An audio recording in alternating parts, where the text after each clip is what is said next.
What we're going to be going over in this tutorial are your supine pullovers.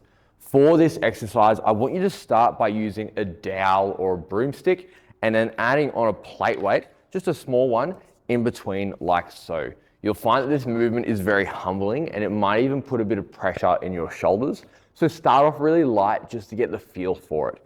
If you're at a gym and have access to some light barbells, like an 8 or a 10 kilo barbell perhaps, okay, you can feel free to use those as well, but always start by using the dowel first, just to make sure you can get that full range of motion in a comfortable position without finding any other compensations, okay? When getting set up for this one though, what we're gonna be doing is lying down flat on the floor in almost like a glute bridge position. When we get set up, make sure you got the plate straight away on the dowel like so, and I'm gonna be lying down flat on my back. This is a supine position. Supine is on my back and prone is on my stomach.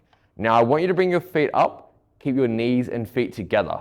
There's two things that we need to maintain the entire time while we do this.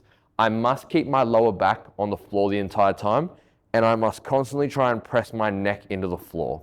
At no point am I allowed to really start extending my neck up like so.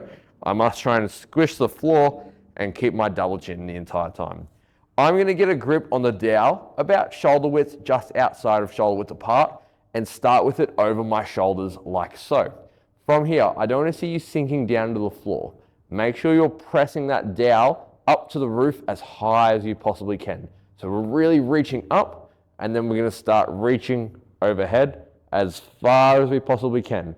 I keep reaching and reaching and reaching all the way until I get down to the ground, and then we're gonna come all the way back up. Once you've done the sets and reps for this movement, there's multiple ways that you can progress this. Obviously, we can progress by adding more weight onto the dowel using a barbell, things like that. We can progress by adding repetitions. We can also progress by increasing range of motion. If you've got a towel you can roll up, or even a cushion, you can put that underneath your shoulders so that when you come down, you've got more room to start getting all the way down to the floor. It's propping your back up a little bit, right? So feel free to have a play around with that as well, whether you use a cushion or a towel. All it depends on is what our objective is. Most likely it's gonna be about improving that overhead shoulder flexibility. So feel free to prop a towel underneath just so we can get that extra bit of depth. But for you guys, it's nice and simple. These are our supine pullovers. Please be sure to send me through some videos of you completing this exercise. Try and get the best angles available, whether it is a side angle or a front angle, depending on the exercise. This way I can make sure that I'm helping you perform the best technique possible for the given exercise. Send through the videos in the direct chat available to you, and then I'll give you some feedback straight away.